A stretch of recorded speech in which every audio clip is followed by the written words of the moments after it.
So I'm here to talk to you about a subject that's kind of dry, but important.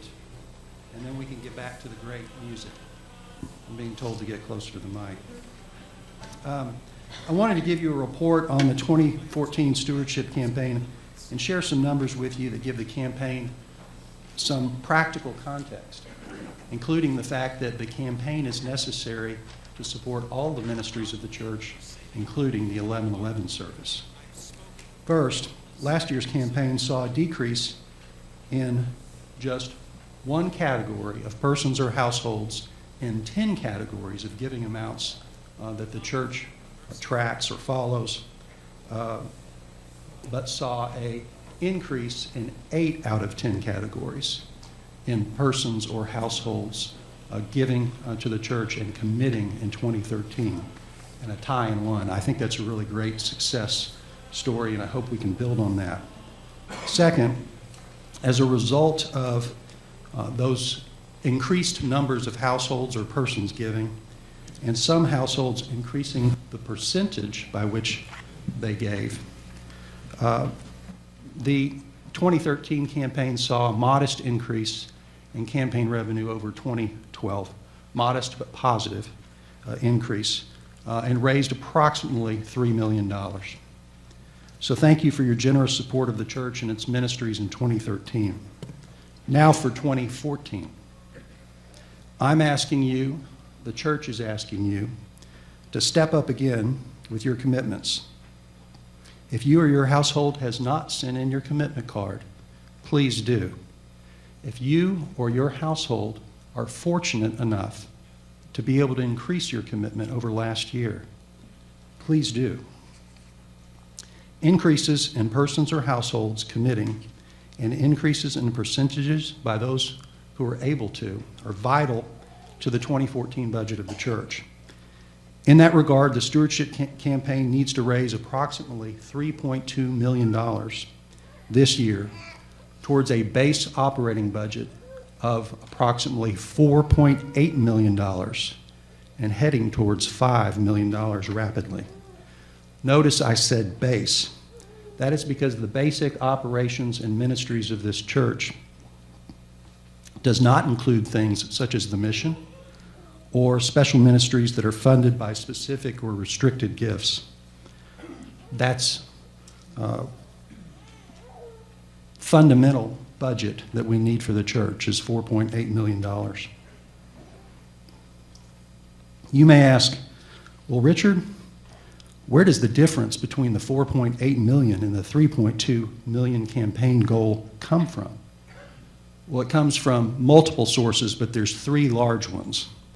And the largest are first, again, you, on top of your commitments, giving by the members of the church throughout the church year helps close that $1.6 million gap. And the church and its members have done that historically year over year.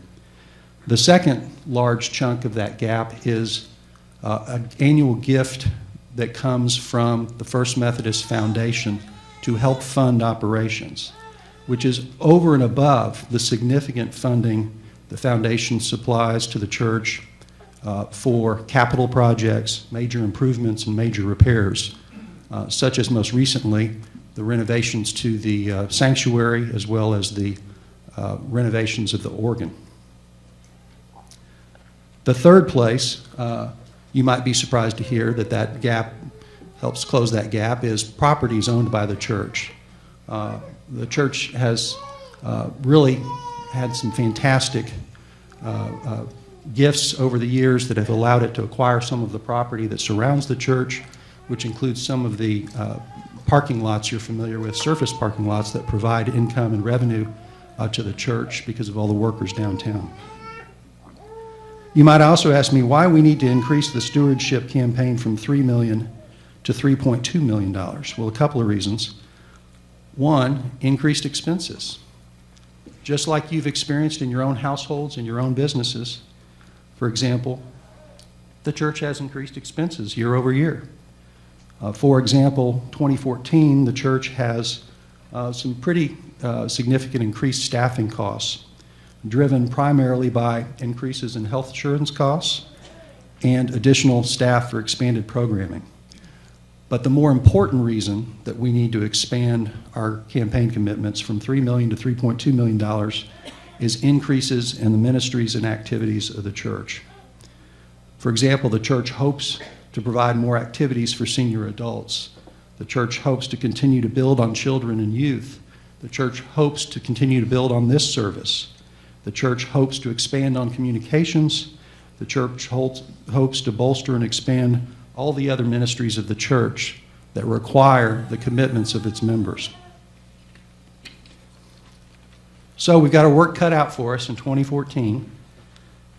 The $3.2 million stewardship campaign versus the $4.8 million base budget demonstrate that 2 out of every $3 necessary to run this church and its ministries relies on your commitments.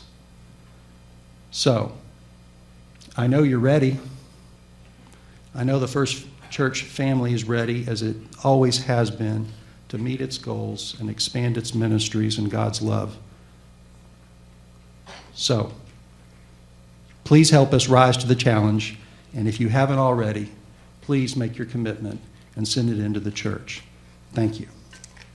And for a little more, less dry and more personal take on giving and what it means to give, I give you Chame. Well, thanks for that overview of things. It's nice to know what to expect, what we need, what's been done in the past. That's really good. As you can see, there's a lot ahead of us. I learned an important lesson when I was a little girl, and I actually learned it in church. And it is that sometimes I warm my hands by fires that I myself did not build. And that's kind of how it is when you think about going to a church. Every week I come in here and I hear this great music and inspiring messages, words that just kind of keep me going throughout the week. I come to this familiar place and I see you, and I remember again that we're all bound together by this common dream we have to carry on the work of the kingdom of God, to keep our hopes high. And I think about that throughout the week, and so do you, because you've told me. I know you do. You've told me that you think about it too. Well, that kind of thing, that kind of encouragement actually goes on throughout our church over at the sanctuary twice a week, twice on Sundays. There's a message going out. There's music going out that's lifting people's hearts and souls and guiding them. Same thing across the street in the Justin building where the youth gather, and over in the chapel and in the foundation building. So many things are happening to make the world a better place, because we're sent out from here to be just that, to be the change that we want to be, which we sing about so often.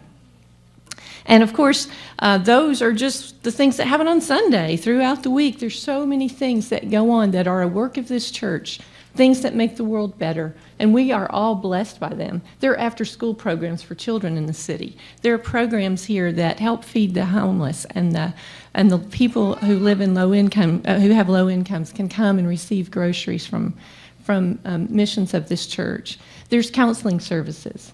There's education for children. There's encouragement and support for the elderly, and that's just the beginning of the list of things that go on throughout the week from our church. And that's just in this city. Our mission and ministries touch places in Africa, in Costa Rica, and anywhere where a natural disaster has struck. Some part of our church is often there. And so we have so many things going on, so many things that we are a part of. And that's why I'm committed. I'm committed to giving to our church, because all these things that I just mentioned, so many of them happen without my knowledge, without my assistance, but I am blessed by them because all things are connected and because our lives are just, threads in the web of life. So I'm committed to giving, and I hope our 11 community will also continue the commitment you've made and increase it if you can, so that we can be a part of these wonderful things. We do warm our hands by fires that others built, but we can keep the fires burning by our generous gifts. I hope you'll join me.